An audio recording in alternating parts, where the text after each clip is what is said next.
This leg right here is cheating. Whoa! Hey, that is a blooper right there. That is for you, people.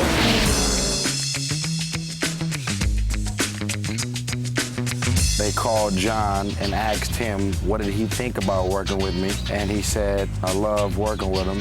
So they put me in the film, and then 3 months later, they put John in the film. The great thing about Paul and Tyrese in this picture is that they really vibe together as just buddies. Oh, what are you doing? You're not gonna say anything, you bastards? And it really translates what's on film.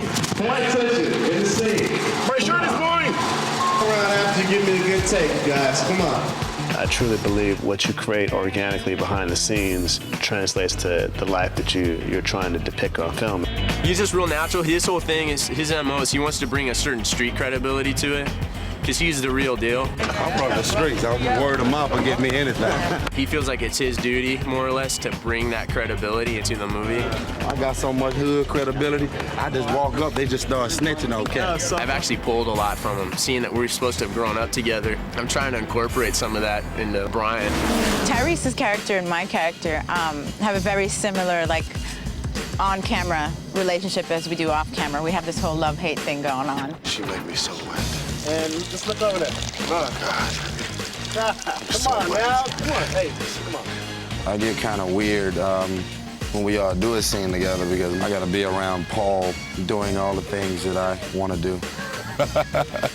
He's definitely is the one that just, like, gets in there and has that energy, you know, and then we're like, all right. You know, he kind of gets everybody going. Why are you filming us, man?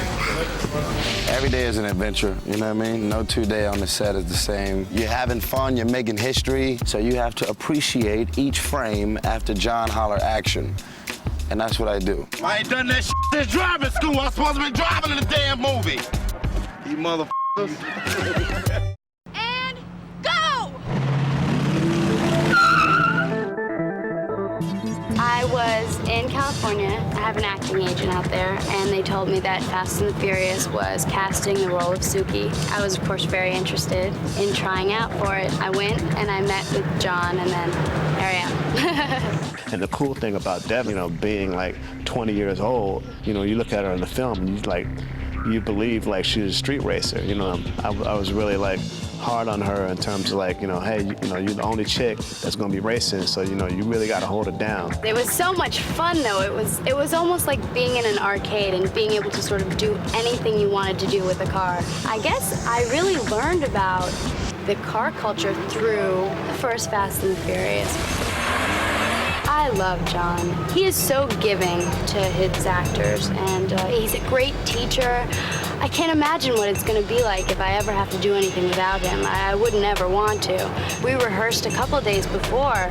We had Paul and Tyrese talking to each other about their past and what happened and what brought them to the place that they are now in their relationship. And he did all this background stuff. With me, he did something where in my first scene, I have a little bit of not a problem with OJ, but I definitely have a bone to pick with him because he says something to me that I don't like. So we don't have to roll with skirt here. Idiota. And in the rehearsal, he had us do a skit where he comes up to me and he tries to pick me up, and I'm not interested in getting picked up, and I really don't want anything to do with him unless it has something to do with me helping him with his car. I was like, oh, these guys, they're movie stars, they're probably gonna have an attitude, I'm really not gonna even, you know, wanna have anything to do with them on any level.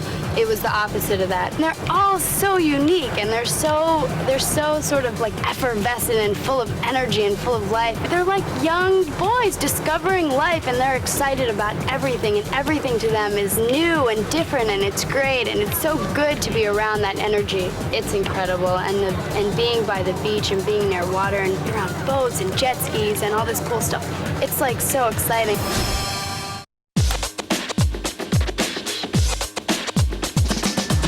I was glad to come back. I think mainly just because I knew that, you know, the fans wanted to see it.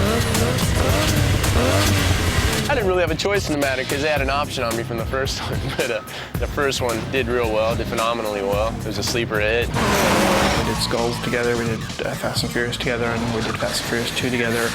Paul is one of the hardest working guys I know. My man Paul Walker, that's a crazy guy right there. He likes having fun. If you tell him to run up the hill, it's how many times. He's always there for you. Paul Walker's really difficult. He's a pain in the ass, and he's not cute. He kind of messes me up on close-ups. He makes me laugh a lot. And then John Singleton's in the middle, yelling from the monitor, "Stop laughing! You ruined it! You ruined it!" But we're having fun. I've been known to get into trouble from time to time, but I've mellowed out quite a bit.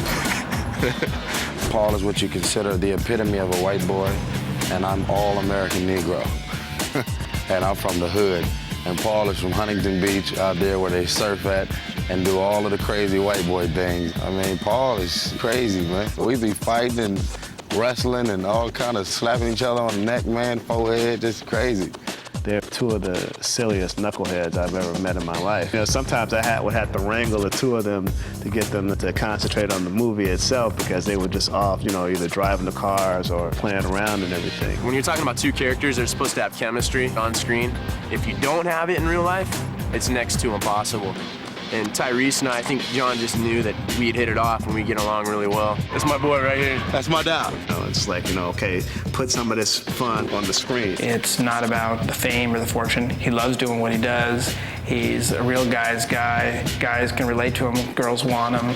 He's just a terrific guy to be around, and he's actually a very good friend. I adore him, and I'd love to make 10 more movies with him. Everyone just kind of really clicked, and everyone really got the idea that, hey, you know what, this is going to be the ideal situation, being that, you know, there aren't any egos, and everyone's going to be easy to get along with, and everyone's here for the right reason, and that is to make the best movie we could possibly make.